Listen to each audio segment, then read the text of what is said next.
Alright, so this is the last one, right? This is the last time I have to listen to the internet explode about something being woke and therefore bad. This was the last major thing on the docket, right? Oh, you sweet, sweet summer child. No, but that was it, right? I mean, the Marvels came out, Snow White came out, Captain America came out. We can all shut up about it, right? Please? Welcome to the internet. How tough are you? I'm not. Welcome to Under the Bridge, everybody. Welcome to Under the Bridge. I'm Cody, aka the Scarlet Troll, pronouns he, him. And I'm Greg, aka Greg, also pronouns he, him. And this is our podcast where we talk news of the pop culture variety. Sometimes gaming news, sometimes comic news, pretty much always movie news, and also pretty much always a movie review. So make sure to ring the like button, smash that bell, and share the video around if you're into that sort of thing, because it really helps us out, and we appreciate it. And there's an ant crawling around on my microphone.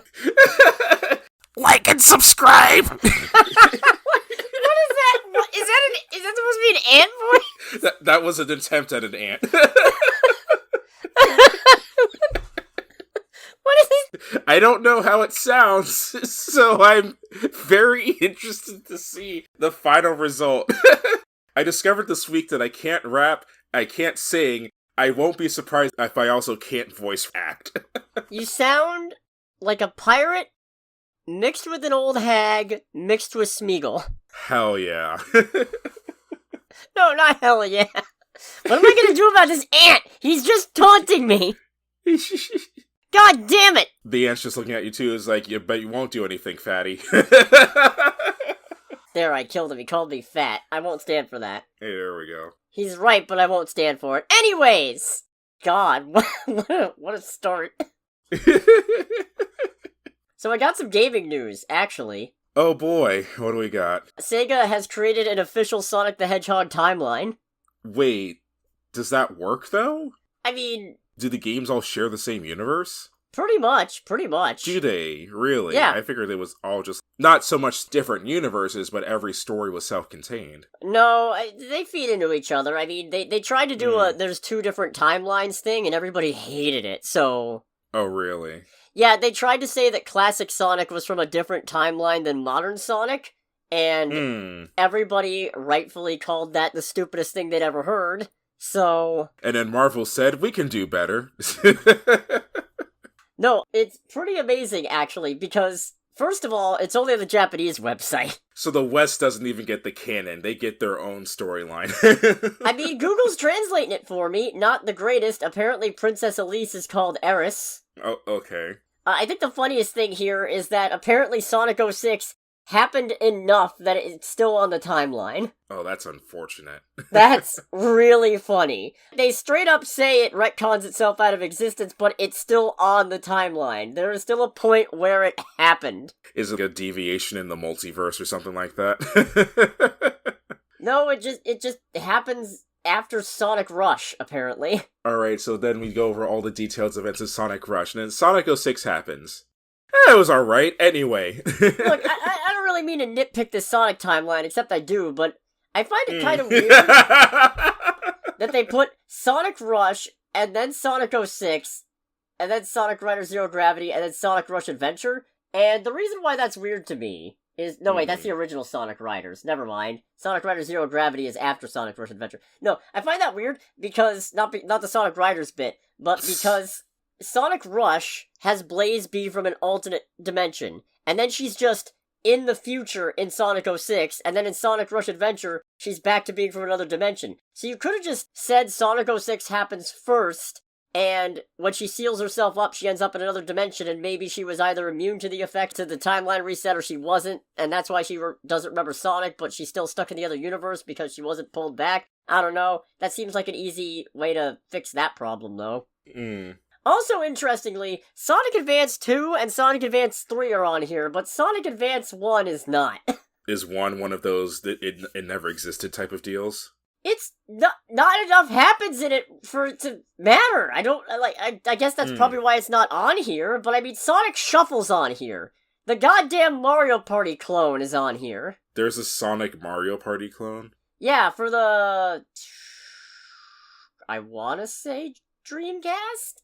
Hold on a sec, I'm looking this up. Yeah, Dreamcast. It's a board game. It's a Sonic video board game.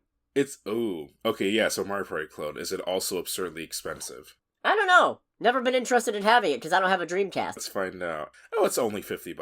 Okay, that's not bad. The European version is $140, apparently. Oh god, does that have the post-game that they cut out like Digimon World 3? What? I'll never forgive that! The NTSC version of Digimon World 3 cuts out the entire post-game, so only the Japanese and PAL versions have that. Disgusting. Okay. Also of note, Knuckles Chaotix is not on here. That's a little bit of a shame. I'm not surprised, though. Not because the game is bad, but because Sega really wants you to believe that the Chaotix debuted in Sonic Heroes. Oh, okay. This is the Chaotix for real, with weed and hookers and shit. But no, it's cool that they have this. Apparently, it's not a complete comprehensive timeline. I guess they're gonna update it potentially with other stuff. Future games will probably update it as well, because it currently ends with... Well, it doesn't end with Sonic Frontiers, it ends with 200 years after Sonic Frontiers in Blaze and Silver's terrible future that gets altered by Sonic and Aeris, I guess. I thought it was Elise, but hey, Google knows best, I suppose. Yeah, I guess. Don't kill me, AI overlords. Yeah. No, that's an interesting little bit, though.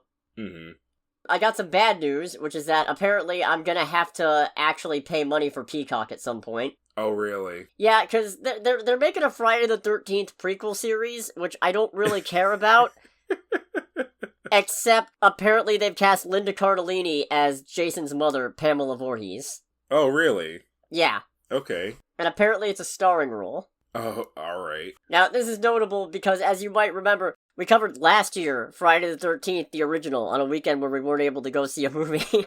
And you may remember that in the original Friday the 13th, as immortalized in the movie Scream, the killer is not actually Jason. The killer is, in fact, Jason's mother, Pamela. So, I guess we're gonna see Linda Cardellini's descent into villainy in this, which, yeah, okay.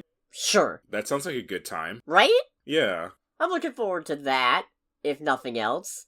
I didn't mind Friday the 13th. I like slashers. Most of them are dumb, but I like them. I don't actually know if we got anybody else cast for this. Is that it? It might just be her. Oh no, David Harbour's in this. As what? Oh no, it's she's in DTF St. Louis. Never mind. Okay, I was gonna say. That's what I get for not finishing reading a sentence. What the hell is DTF St. Louis? Down the fuck St. Louis? I assume that's what it means, but, like, what is it? I'm pretty sure I'm not going to get some great results if I Google search DTF St. Louis. A darkly comedic 7-episode limited series on HBO starring and executive produced by Jason Bateman and David Harbour. Huh. Written and directed by Steve Conrad about a love triangle that leads to a death. Okay. I guess I gotta keep my eye on that. Yeah, I mean, I would offer to be like, hey, if anything, we can watch it together, because I have Peacock, but I stopped paying for Peacock at the beginning of this year. Good man. I gotta watch more TV shows that aren't superhero stuff, because I don't watch TV if it's not... I mean, I've said before, the only time I sit down to watch, air quotes, TV is in regards to sports, and that's about it. I don't really watch TV shows. Definitely don't watch TV movies. So... But I mean, The Good Place is good. I never finished it, but what I saw was good. Yeah, The Good Place is good, but I've never finished it. I started watching bits and pieces of What We Do in the Shadows. Okay. Yeah, I watched a couple bits and pieces of that, and that's one where it's... I really should watch more of this, because I feel like I would really enjoy it, but that means I have to watch actual TV, and I don't really care to do that. I feel like I'm missing out on a lot of stuff. Bro, I'm thinking about it. The last show I watched all the way through, like the most recent show that released that I watched all the way through, that wasn't superhero related, is BoJack Horseman. Well, yeah, but in fairness with how BoJack Horseman goes, that is just something at a deep personal level. It's a good show, don't get me wrong. I like it a lot. I need to rewatch it at some point, but I also just need to watch more stuff. Ugh. A recent video going over a very creatively made game made me realize that I need to read more bad books.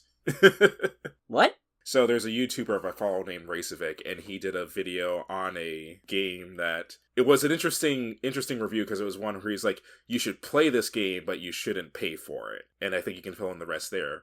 But he, in his question and answer at the end, he said, someone asked, how do you deal with like creative block or anything like that? He's like, as weird as it sounds, separate yourself from what you're doing, but also take that time to indulge in even more art. And basically he said even if the art is bad, because bad art, whether it be books, movies, or what have you, can still inspire. That's true. Yeah, so I was like, I never thought of it like that. He didn't straight up say it's like in that, watch actual movies and actual TV and read actual books. Don't indulge in Instagram or YouTube endlessly without any goal. Oh, is that what I'm doing wrong? Alright. Goodbye social media just hits it with a sledgehammer. Just delete everything. It's all gone. Boom. Wait. Oh shit. I deleted the whole channel. Oh no! Oh no! I'm free of my shackles, but at what cost? These aren't the shackles! These are what I wanted to replace the shackles with, Greg! Right. These are like new, shinier, pimped out shackles on 24-inch dubs. They're shackles with a fun hat! Like, comment, subscribe, by the way. Thanks. Yes, indeed. Make sure to check out the new Cinema Synergy episode, just released a couple days ago. Wink, wink. Yes. Yeah, like and subscribe. An ant died for you to like and subscribe. An ant died for you to like and subscribe. I probably should advertise that. Complete apropos of nothing, when I worked at my first job, we had a tie-in with Make-A-Wish Foundation where they really wanted us to get donations for Make-A-Wish. But because Was this when you were working at a garage? This is where I was working at an appliance store. Okay. But it's the thing of, like, it's an appliance store, so people aren't exactly coming and it's like, oh yeah, I'm here for this new fridge. Like, great, awesome. Do you want to give donations to children with cancer?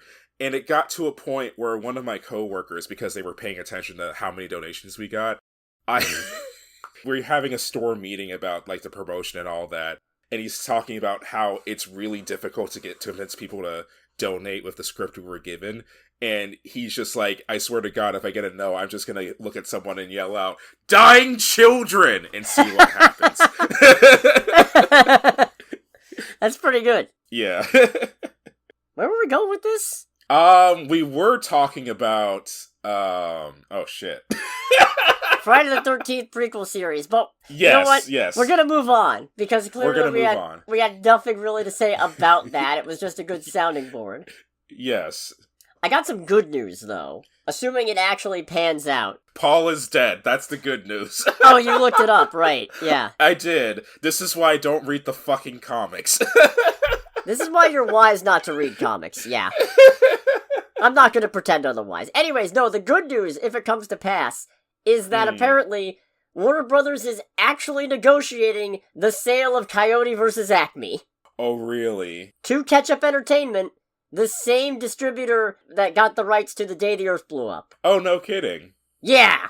Okay, that's very encouraging. Especially because that wasn't doing super hot last I checked. It made a few $1 million on opening, at least domestically, so that was nice. But it's, God, yes! Yes! I want this! Save these movies, please. Hashtag save the Looney Tunes. Give me this movie! I hope it's not bad. Can you imagine? God, that would... Talk about the wind out of the sails.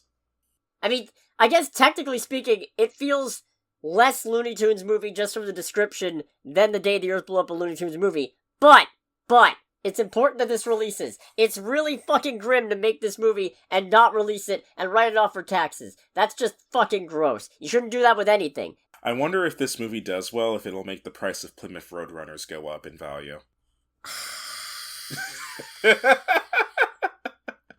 Fun fact, that car, the Plymouth Roadrunner, because Plymouth had a deal with Warner Brothers at the time, the horn of that car does actually make the beep beep sound that the Roadrunner does in the cartoon. Fuck! Now I want one! Yeah! How much are they? That is an excellent question. Let's go to bringatrailer.com. Yes, that is a real website. So, 72 Roadrunners. The last one sold for $34,000.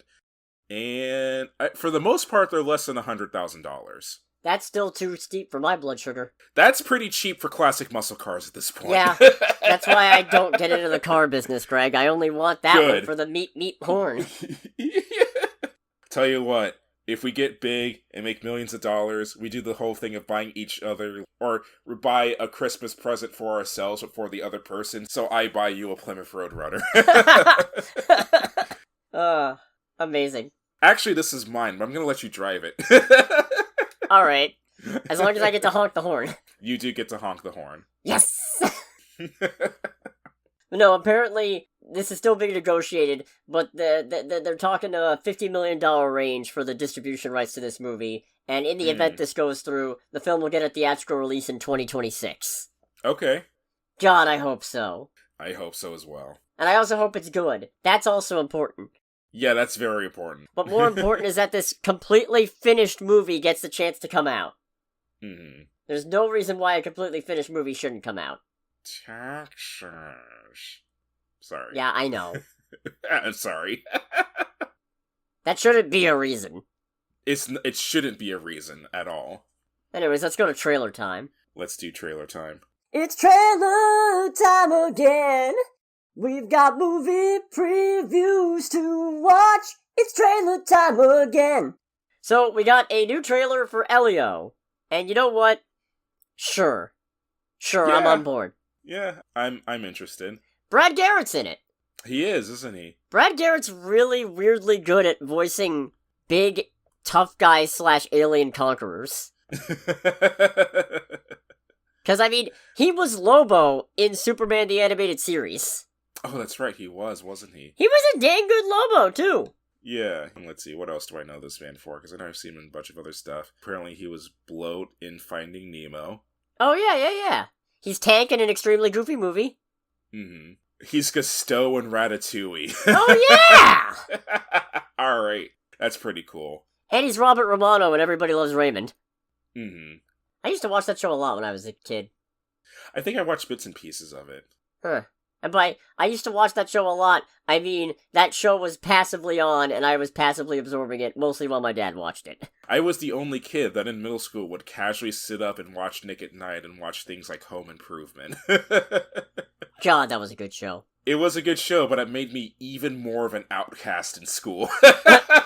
Anyways, Elio. Elio. So we now know that apparently Elio makes friends with Brad Garrett's character's child, Glorden, which leads to a great moment of, I guess, Glorden is helping thwart his dad's invasion of the United Planets or whatever this is, just by pretending to be a hostage, and just going, "Hi, Dad! I'm a bargaining chip!" No, say the other thing! Oh no, help! Starts laughing, it's like, what is that infantile noise? It's terrible. Oh, that was very funny. That was Yeah. very funny and very off guard. That and the whole thing of, Glorden, I'm not fireproof. Oh, well, why didn't you say so earlier? Just get in my mouth. Opens up, horrifying rows of teeth. Yes. I'm on board. I'm on board for this. Yeah, I'm on board too. I'm curious about it. When does this come out? This is this summer. I know it's this summer. June 20th. Okay. Let me just see what else is on the docket. Oh, yeah, it's 28 years later and something called Bride Hard. Bride Oh, but it's starring Rebel Wilson. Ooh, that shouldn't make that difficult, but it does a little bit. That does make it a little difficult. Anyways, we also got a new trailer for Ballerina. Or, I'm sorry, From the World of John Wick, Ballerina. I'm not gonna fucking call it that. Yeah, I don't... That's not a good title.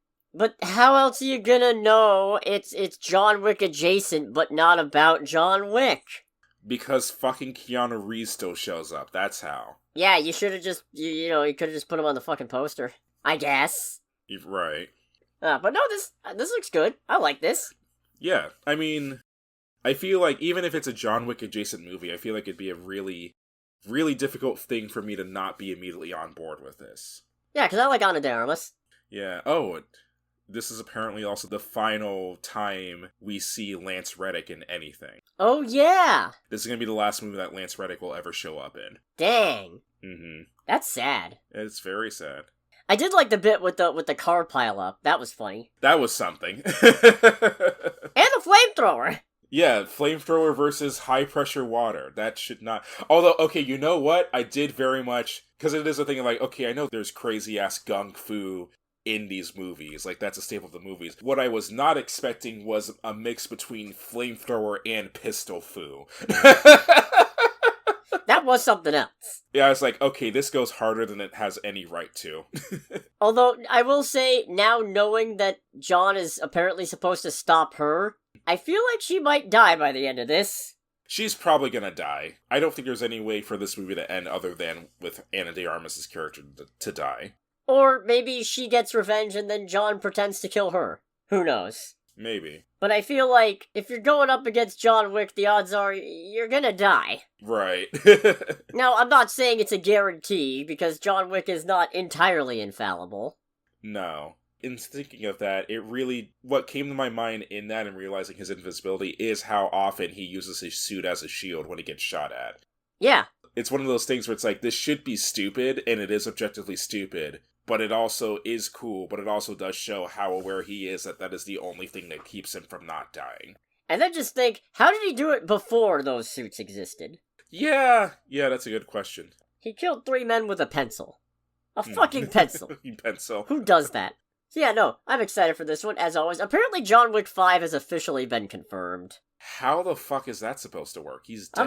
I'm hoping it's a prequel. I mean, don't get me wrong, technically speaking, the John Wick 4 ended on an ambiguous enough note where he could have technically survived, and this is just a symbolic death of that identity, and now he's actually living his best life, like on a houseboat somewhere or something. But, I don't know, I think it worked better with him dying. Okay, so if this is true, and this is actually in the works, and our theory of Ana de Armas dying at the end is not true, because listed under the Wikipedia page for Ballerina is a thing for a potential sequel for a movie that hasn't come out yet.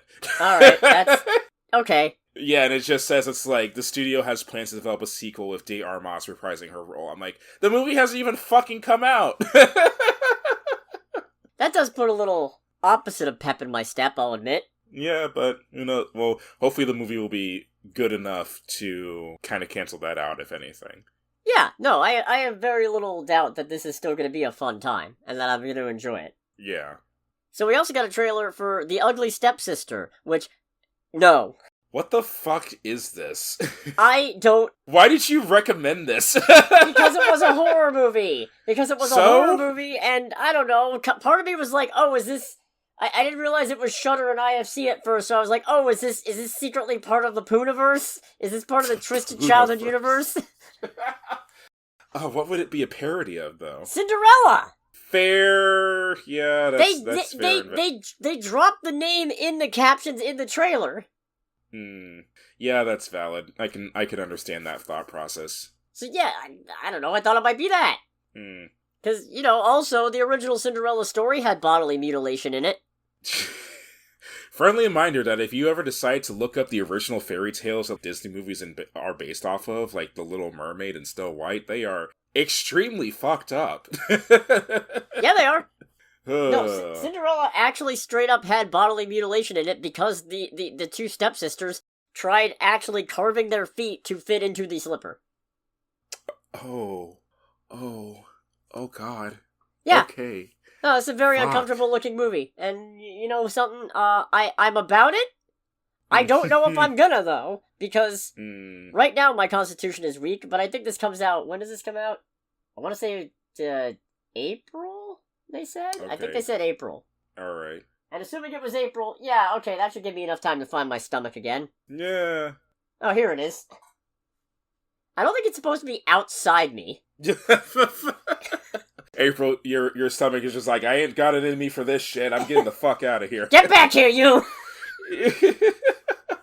How can we eat pizza? Exactly. Look, man, I still need you because Domino's keeps on giving these crazy-ass deals, so you're still useful for right now. Don't you fucking insinuate that I eat Domino's. Domino's isn't bad anymore. It's worse now! No, it's not. It's worse now than it was when they changed it. They made a whole thing out of, oh yeah, we heard people don't like our stuff, so we redid it. Now it's worse. I've never gotten that. Granted, around the time that they did that whole ad campaign, I think I was either in 8th or 9th grade. But it was the thing, if I had Domino's and I saw that ad campaign, I'm like, I don't know, man. I think y'all are good. Y'all are definitely a hell of a lot better than the pizza I get in middle school cafeteria, so my standards are pretty low. Let me tell you how pizza chains rank. In my book, this is I'm not going to call it a comprehensive because there's only like 4 that I've eaten at regularly enough to have an opinion on. But here's how it goes. It goes Papa John's, and then Hungry Howie's, and then Pizza Hut, and then Domino's. I mean, I agree with Papa John's being number 1. Yeah. But for me, it's Papa John's.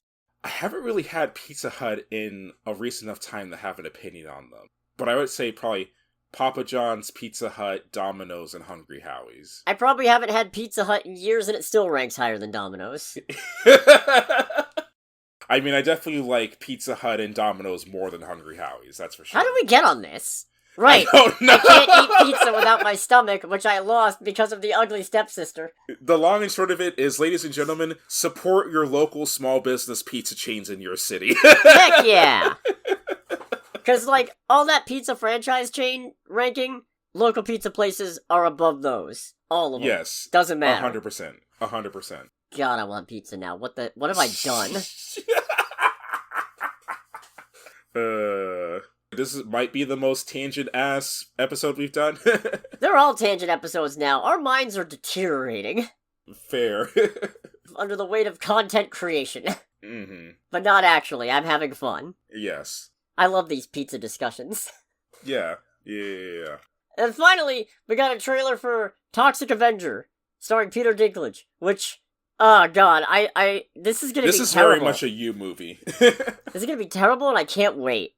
It's that kind of self-aware terrible where it doesn't feel like they haven't gone full thanks killing. That's important to me.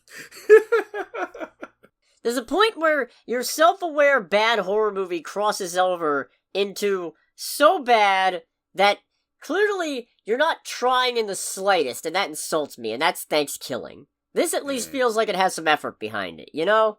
I did tell a coworker of mine to ask you about Birdemic the next time you see him. Birdemic specifically, huh? Yeah, because we were talking about what our least favorite movies were, and I said Birdemic.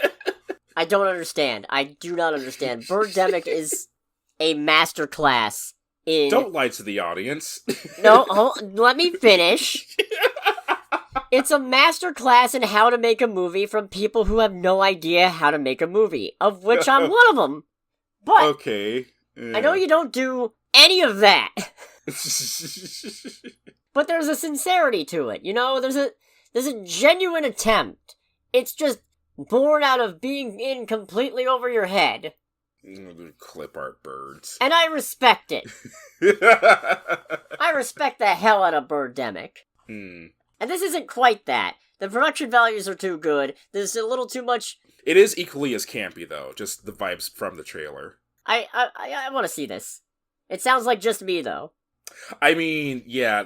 There's a morbid curiosity, but not to the same level of... Fuck, what was the one that... There was one that I think we talked about either a week or 2 ago, where I was just like, this wins the Morbid Curiosity Award. Oh, Sneaks. Yeah, Sneaks. Yeah. I don't understand you at all sometimes, I'll admit. Man, a lot of the time I don't understand me either. I'm glad we're friends, but I'm glad we're friends. I don't understand how Sneaks can get the Morbid Curiosity Award, but Toxic Avenger doesn't. I mean, it kind of does, but part of the award is, do I actually have an innate desire to see it in theater? And so far, Toxic Avenger doesn't completely give me that. No, that's valid, I guess. Shall we go to box office? Let's. Okay, we did see the highest grossing movie this weekend because it was Snow White. Yeah, to the surprise of absolutely nobody. If you listen to some absolute chuds complaining about it online, they're probably a little surprised. It's not looking especially good, though, in terms of box office performance, I'll admit, because it did take first place at a $43 million domestic weekend, and in total, it's currently sitting at about $87.3 million worldwide, apparently. Guess the budget.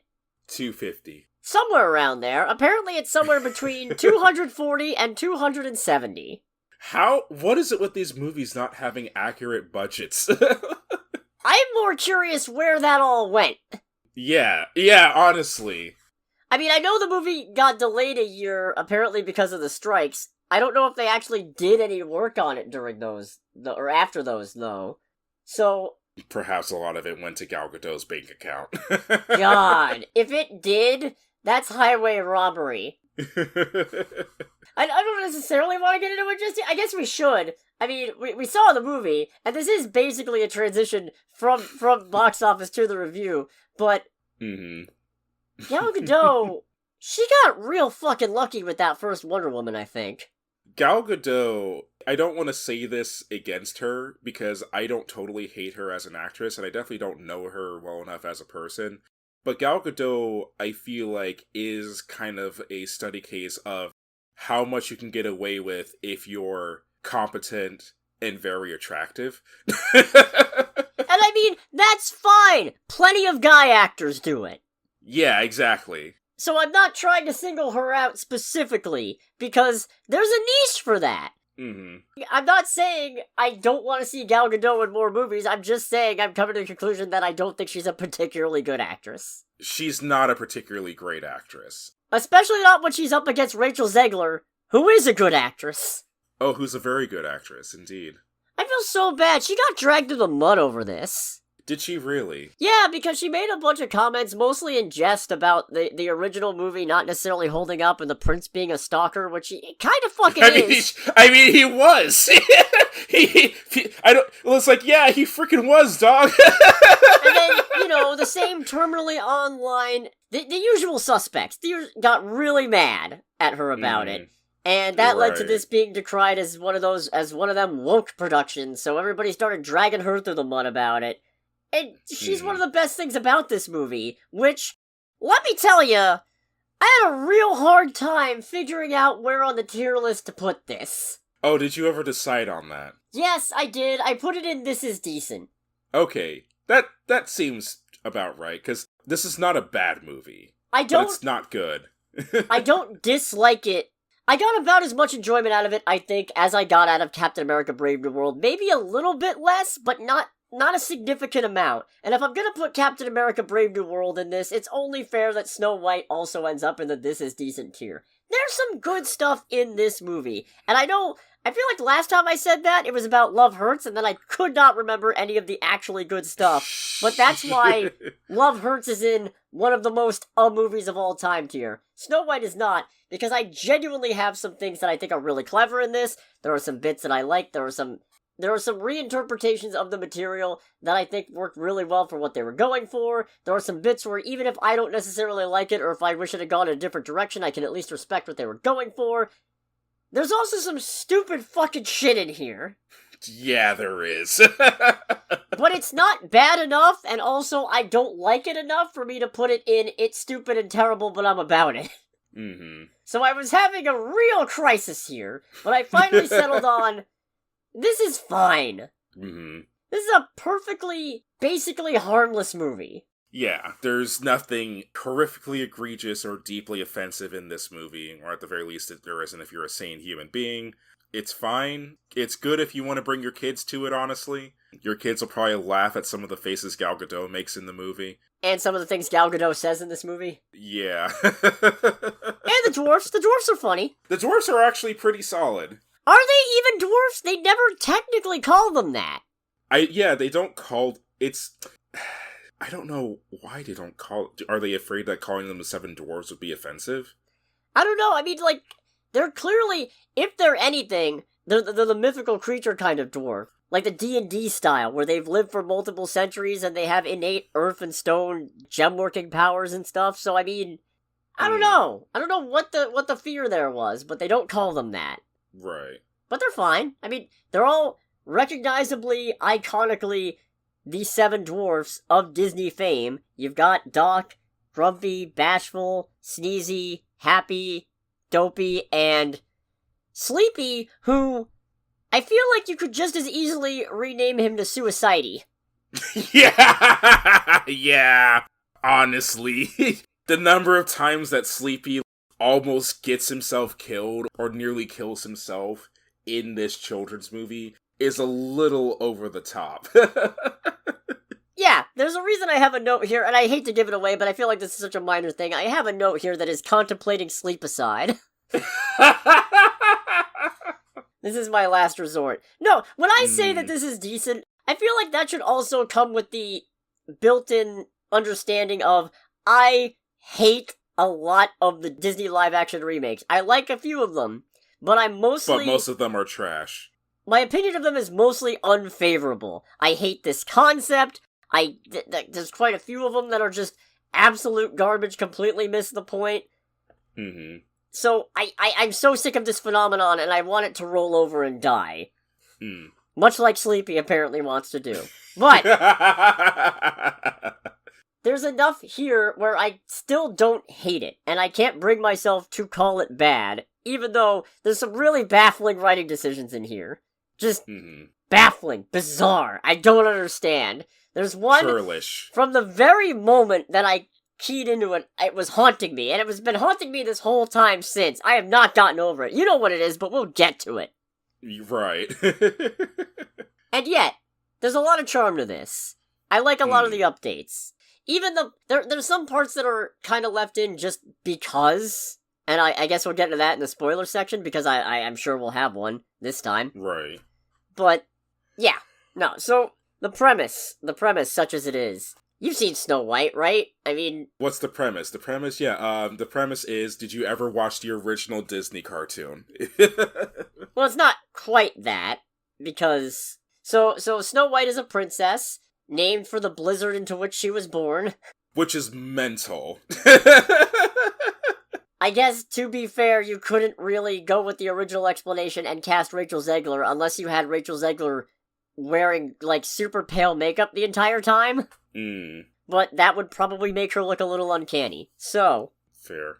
As explanations for why she's named Snow White go, that's not the worst one on the planet. Real quick, apparently Snow White, with its budget estimation, is estimated to be the 20th most expensive movie ever made, by the way. Yeah, that sounds about right. I don't know why. I don't know why either. I mean, to be fair, there's not a lot in here that's super uncanny. Right. A lot of the effects are really good, a lot of the makeup's good. The costumes are... they're costumes. Yeah, their costumes are right. Yeah. The CGI effects aren't completely egregious. There's some green screen where I think you're not really... there's no castle. But... Yeah, just don't say it to the little kids. They gotta believe in the castle. Cinderella's the one with the castle at Disney World. They can believe in that one. Yeah, exactly. I am not here to help support children's dreams.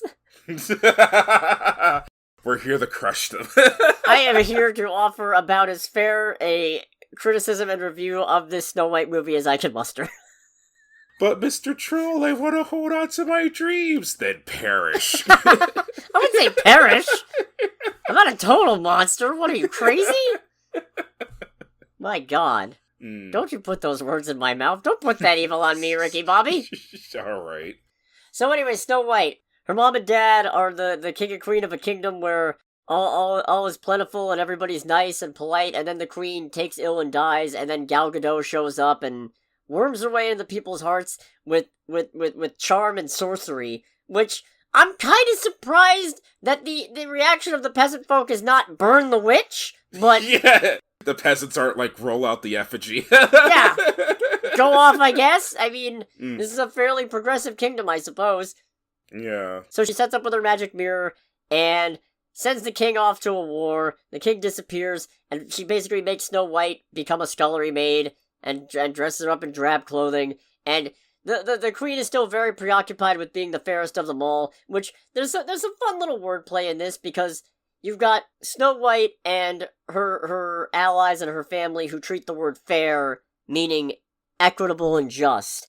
And then you've got the queen, who really only cares about fair in the attractive meaning. Mm-hmm. Which is a little funny. It also leads to some weird stuff, but... yeah, it leads to some very weird stuff. It's a fun idea. I like it. I don't know that it fully comes around. Which I'll probably get into more in the spoilers. So... and also, the queen is basically Marie Antoinette on steroids. She's well, okay, I guess that's probably an unfair interpretation of Marie Antoinette. As I understand it, she wasn't the worst person in the world. But it's fair to say Gal Gadot's evil queen is a pretty shit ruler. She is hoarding a bunch of stuff for herself. She seems very obsessed with gems and pretty things and lavish food, while the rest of the kingdom starts falling into poverty and squalor, and a group of bandits rise up fighting, quote-unquote, in the name of the king for survival and basically pulling a Robin Hood, kind of. Except, not really a Robin Hood, because they seem more interested in their own stuff, but... They're Robin the Hood. Yeah. Wait, she's not Parker Robbins. That's a comic joke. You'll get it eventually. Will I be as upset as I did when I learned about Paul if I look it up? Less. Definitely less. So not 0, just less. The Hood's an interesting character. You'll see when Ironheart comes out. Anyways. So the queen tries to have Snow White killed. Snow White runs off into the woods. Meets the 7 mythical stoneworking creatures of diminutive stature. It is weird. Don't get me wrong, I agree with you on it, that it's weird that they don't call them the 7 dwarves, but now I am, why don't you? Like I said, my thought process is that they're like, we can't call them the 7 dwarves because it'll be offensive or something like that. Yeah, but like fucking Gimli! Gimli's clearly a dwarf! They call him that! You could remake Lord of the Rings and they'd get away with it! He's clearly... There's a distinction! There's a distinction between a person with actual dwarfism and the mythical fucking stoneworking, earthen, ale-drinking, usually Scottish or Irish dwarves. Yes.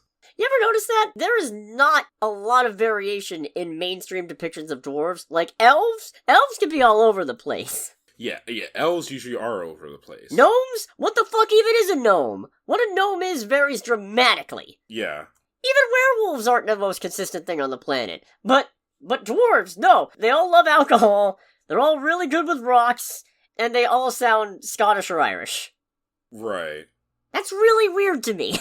Yeah, it's a bit of a weird inconsistency. Wait, for sure. Maybe that's why they're not dwarves in this, because we don't have any indication that they really like alcohol, and also they don't have those accents. That must be it. Right. Good on them for realizing that their dwarves in this movie do not measure up to the standard interpretation. And oh god, measure up. Oh. Measure up. I can't believe I did that. Good night, everybody! Good night, everybody. That's the end of the podcast. Roll the credits. So yeah, Rachel Zegler, she's really good as Snow White in this. She actually does a really good job with a Snow White who is more actively involved and more assertive without going full Katniss Everdeen, I guess you could say. This is not a Snow White who you're gonna see riding on horseback chopping motherfuckers down with a sword, but she's still pretty badass in her own right. Right. You got Andrew Burnap as not the prince. He is, I'm pretty sure, very emphatically not a prince, but everybody I see talk about this movie still calls him the prince. And I'm just like, technically he's not. He's Jonathan. Yeah, he's just Jonathan. I'm just Jonathan. I don't know what else rhymes with Jonathan. And I'm just me. My name's John, and I'm fighting for the dead-ass king. We don't know that he's dead. Oh, fair.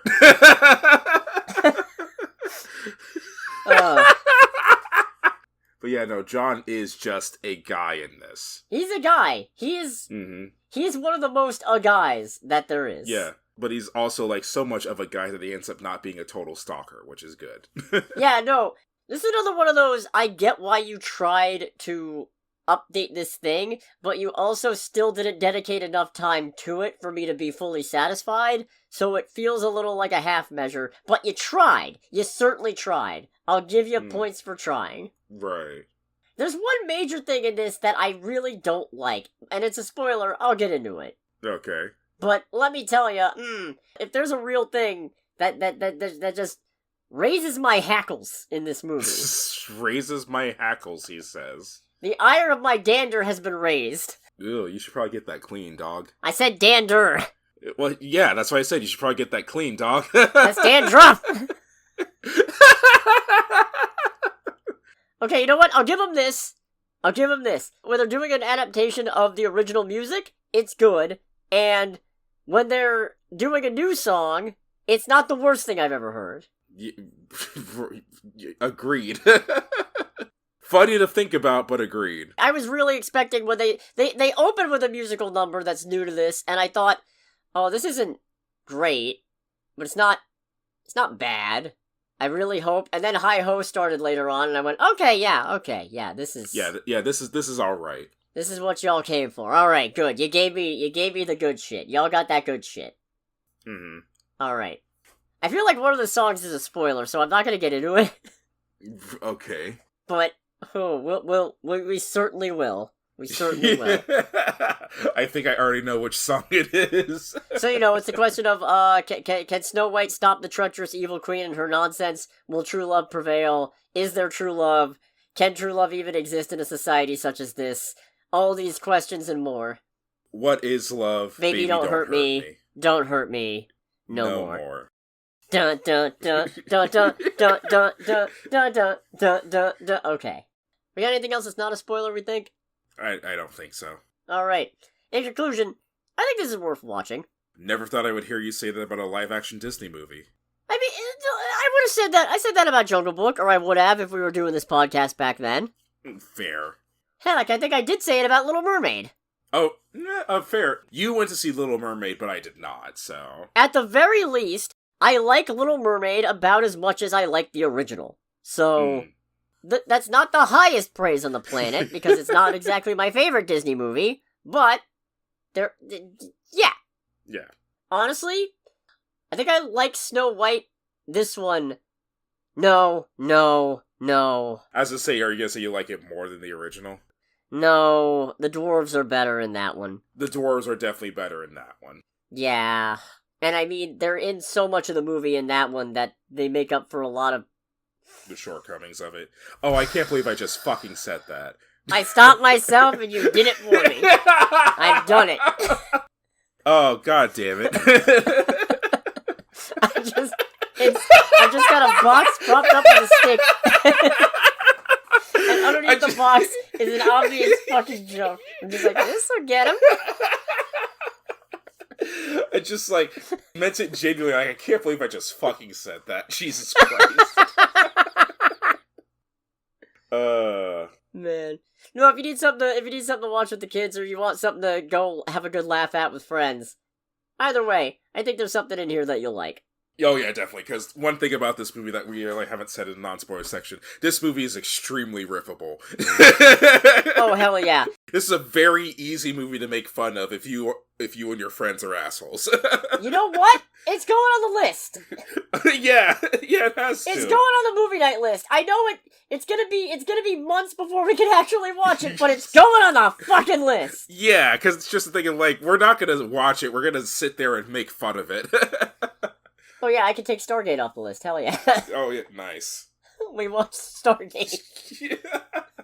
Oh man. So anyways, if you don't want to get spoiled on Snow White, make sure to click away in 3, 2, 1. Alright, so there's something in this movie that's been driving me crazy from, basically go. And it's that there's an ongoing mantra that Snow White gets from her parents about virtues that are important to have, or character traits that are important to express. And the list is fearless, fair, brave, and true. And my brain skipped like a record when I heard it the first time and went, fearless and brave. Those are synonyms. Those are, depending on how pedantic you want to get, they're either synonyms or they're completely contradictory, depending on how you define bravery. Because if you define bravery as the ability to act in spite of fear, you cannot be brave and fearless at the same time. You know, that's actually something that I meant to ask my former English teacher mother about, because when they said that, I was just like, wait a minute. It's just, because me and her, we do like to make fun of bad word choice or anything along those lines in a professional setting. And I did mean to ask her about that, but never got around to it. Oh, if you get the chance to, we'll just follow up next week. Right. That'll be the opening. Where do we stand on fearless versus brave? But, no, so that was hanging over my head the whole movie, and it's kind of indicative of why this movie could not be anything other than this is decent for me, because for all the good stuff you get, the dwarves are still okay. There are some good songs. They do a better job with the romantic chemistry in the form of there actually is romantic chemistry. And the male lead is not a fucking stalker. And the male lead's not a fucking stalker, don't at me. Or do, I could use the engagement. But, and making Snow White a more proactive character while still not abandoning the core of the apple core, you might say, of what her character... I can't fucking believe myself. Can I just say, I'm both happy and disappointed that the prediction that I put out there did not come to pass. Because if I was right, I would have been really upset, but I also would have been so fucking happy at the same time. What was your prediction again? Oh, the thing of, they keep talking about apples, so somehow the queen has poisoned the apple supply, and that's why everyone just, like, immediately subjugate themselves to her. Oh, yeah. No, I would have hated that too. Someone poisoned the apple. That's probably why I don't remember it. Somebody's poisoned the apple orchard. Yes. I am really glad that didn't come up, because I'm like, the movie has to be better than that. And thankfully it was. But I also would have been ecstatic. But yeah, I don't like that. The conflict I have with this movie is the fact that it has a lot of really good elements, but then it pulls shit like using fearless and brave together in a 4-word mantra. And yes. I'm just fucking, nobody said anything. Not one person. You were just so brave. And fearless, don't forget. And fearless! We had a running gag going during this of just, as soon as somebody said one of those 2 words, we'd just bring up, or the other one. Yeah. It's really unfortunate that we had other people in the theater, because there was, I think the first time we did that, we were both just, like, losing our shit. Yeah. I feel a little bad, but I would have been giggling anyway, just because that would have popped into my head. Yeah. No, I like Snow White trying to lecture the Queen about fairness like it's a fucking episode of Barney. Mm-hmm. And the Queen responding accordingly. Yeah, for real. Okay, another element that they clearly kept in because this is a Snow White movie, but doesn't make any fucking sense. The magic mirror is still here, obviously. In this case, voiced by Patrick Page. Right. But the mirror apparently only has the ability to answer the question of who's the fairest one of all, which, A, begs the question, why does the Queen keep it around? I mean, obviously she's a vainglorious bitch, so there's that. But I mean, at least the other one, I think, in the original, could the magic mirror answer other questions? I think it could. Yeah, I'm pretty sure it answered other questions besides who's the fairest. I think it told her where Snow White was hiding. Mm-hmm. Yeah. Which is a little bit of a... It's not quite a plot hole in this, because she gets the general idea from capturing Jonathan, but then she just knows where the dwarf cottage is and shows up. And at first I thought she presumably asked the mirror, but then I started thinking, wait, why would she need Jonathan to tell her anything if she could just ask the mirror? And also, why would she have her guards looking for Snow White if she could just ask the mirror? Why bother combing the entire forest? Wait, didn't they establish the mirror only had the ability to answer who's the hottest person in the kingdom? Huh. Yeah, I mean, that was kind of weird. For me, it was weird in the whole thing of trying to find Snow White, and the fact that they are having her using the guard to search for her, and then finally she just goes, alright, I'll find her myself, and uses her vulture UAV to track her down. Yeah. Just like, you had the mirror, you're literally magical. You can't tell me that all of this was the best way you had to finding this little girl. Maybe she used like a divination spell after she just needed a general idea. Maybe it's like, you have to be in a certain radius and then you can cast locate object, but instead it's Snow White. Right. It's like locate Snow White. Roll for initiative! Locate that blue dress. Yes, exactly. Grumpy is still the best of the dwarves, so that's good. Grumpy is the best. Man, when I realized how much I was siding with Grumpy, I realized how much of an adult I've become.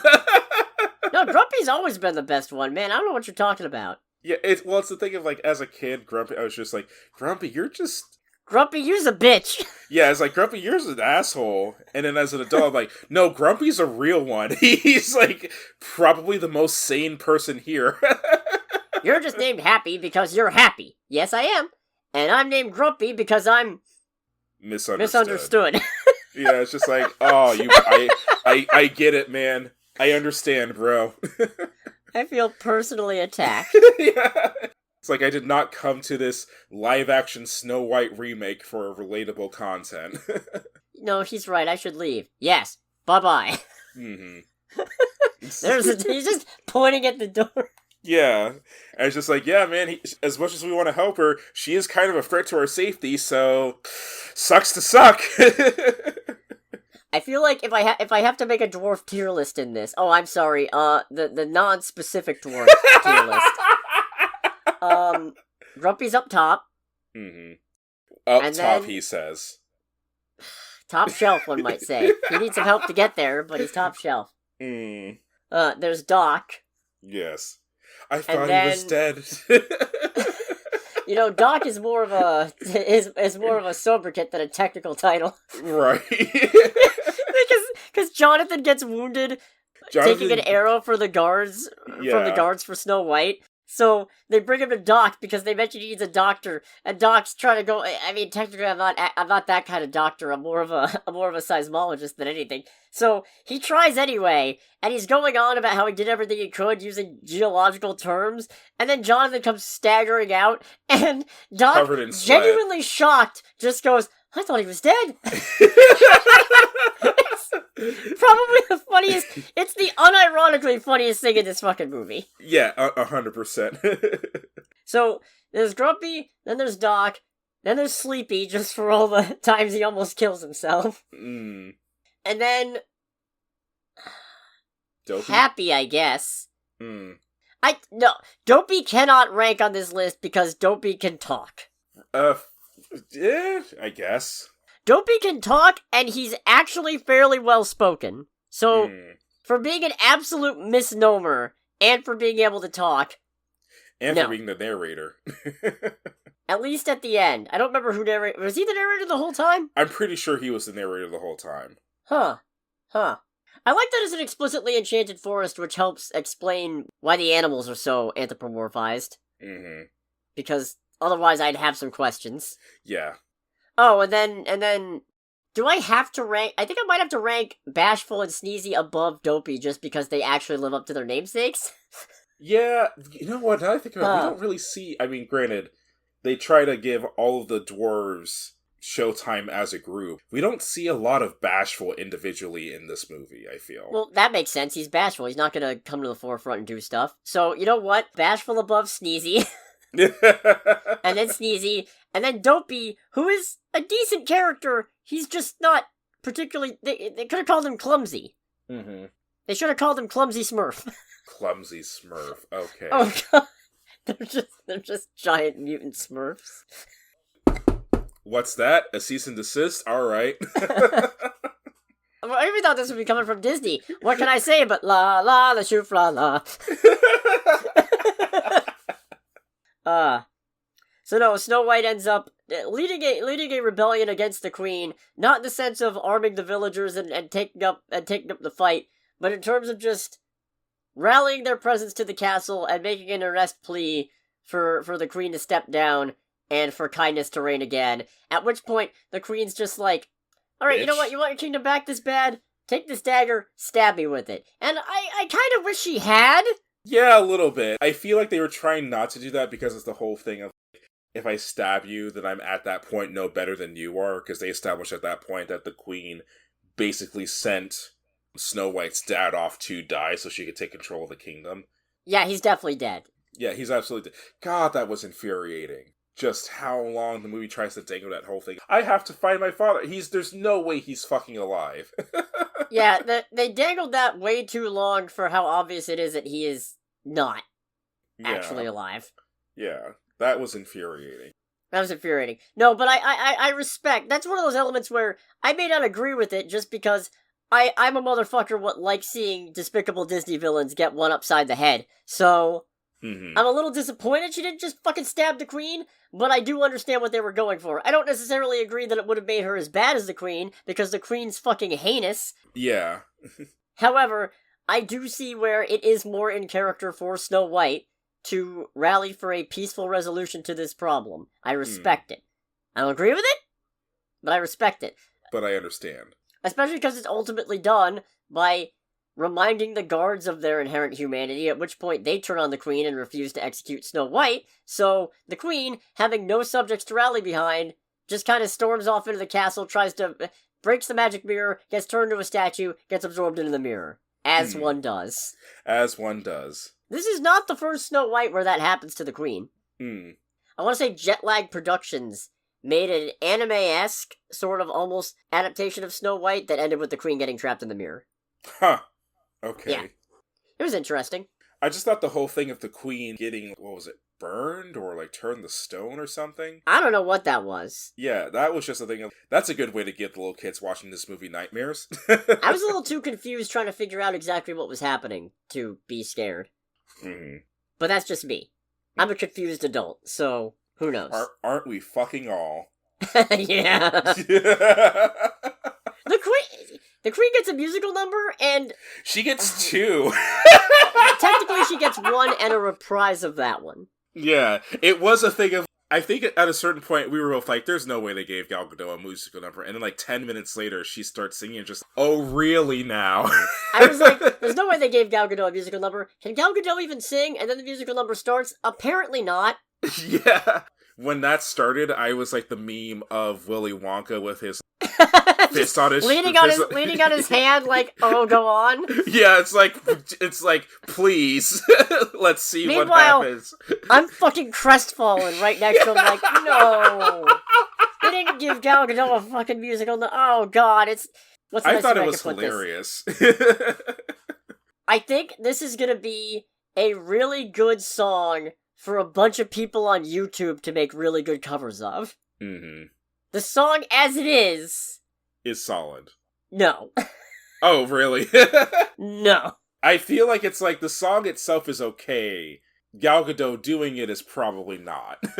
Right. That's why I say the song in its current interpretation is not the greatest. It genuinely kind of feels at points like Gal Gadot is often a completely separate movie, which is really ironic considering that it already feels like there's 2 different movies going on here. I mean, there are definitely times where it's just like a thing of like she's going much harder in the paint than she really needs to.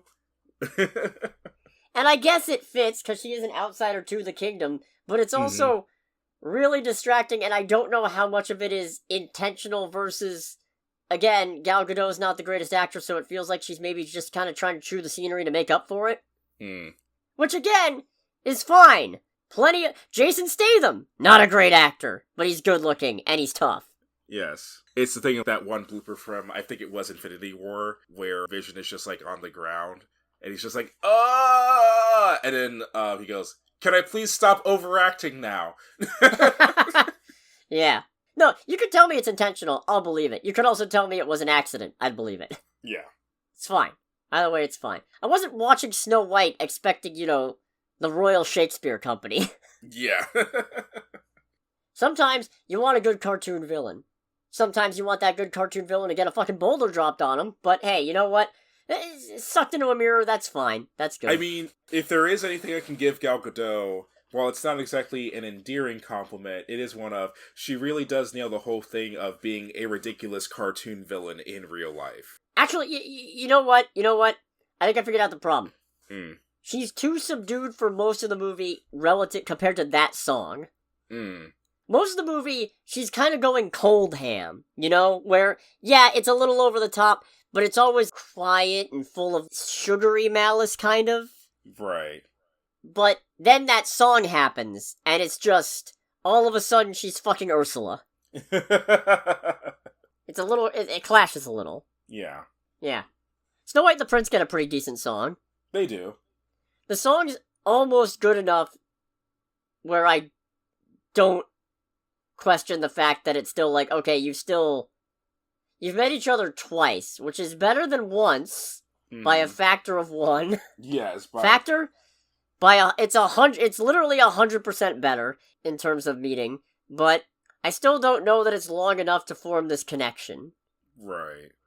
Which is a little unfortunate when Snow White's revival hinges on true love's kiss. Yeah, I've only talked to her like twice. I sang about her viciously for a little bit. That must mean I'm in love with her. You know what? Princess Problem's a pretty good song. That was a pretty funny song. And that's actually where they have the most chemistry, I think. They've got more chemistry in that song than they do in the romance song. Yes. Kind of like how Love is an Open Door is a better love song than Fixer Upper, which is really unfortunate because Love is an Open Door is a send-up and a parody of Disney love songs with the intent of highlighting how they're not actually compatible. Yeah. Huh. So whenever Frozen 3 comes out, we're doing a cinema synergy on that, yeah? Anyways. I still haven't seen 2. I haven't seen 2 either. Nah. We got anything else for Snow White? Nothing that I can think of, if I'm honest. Yeah. So in talking about it more, my opinion hasn't changed. I'm still gonna put this in This Is Decent, and I'm still gonna say it's still worth seeing. And riffing. Definitely. It's probably better when you can riff it out loud and not have to hold your shit together because you're trying not to be rude to other people in the movie theater. Right. I'm kind of surprised. Were there any kids in the theater? I think it was just adults. I think it was only adults, yeah. I mean, I guess to be fair, it was a 7:30 showing, so... Yeah, it was a 7:30 Friday night showing, so probably... No, but then kids don't have to go to school the next day, so... Yeah, but they might have to go to bed and all. Yeah, but that didn't stop that one set of parents who brought their kid to see Paddington 2 at like 10 at night on a Sunday. Oh, that's fair. Did I say Paddington 2? I meant Paddington in Peru. It rhymes. You understand my confusion. I do. That happened to you? Yeah, I was gonna go see it, and I was gonna go at like 10 on a Sunday night specifically because I figured there is zero chance that I have to be self-conscious about seeing this movie because there's no way anybody's bringing their kids to see Paddington in Peru at 10 p.m. on a Sunday night. Lo and behold. Anyways, that about wraps this up. Thanks so much for listening, everybody. You already know what to do. I made a couple of impassioned pleas. Do it for Anthony. Do it for the Ant-Man. No, wait. I can do better. Do it for Grant. Oh, sweet Jesus. Yeah. So next week, I got a real pickle because I genuinely want to see at least 2 of these movies. And ironically, I want to see a third. But... Oh boy. So the clear frontrunner, for me at least, is Death of a Unicorn. I would say that's a frontrunner for myself as well. However, there's also The Woman in the Yard, which I genuinely want to see, especially now that that other trailer came out and I have a better idea of what the movie is. It seems pretty interesting. Mm-hmm. But there's also A Working Man.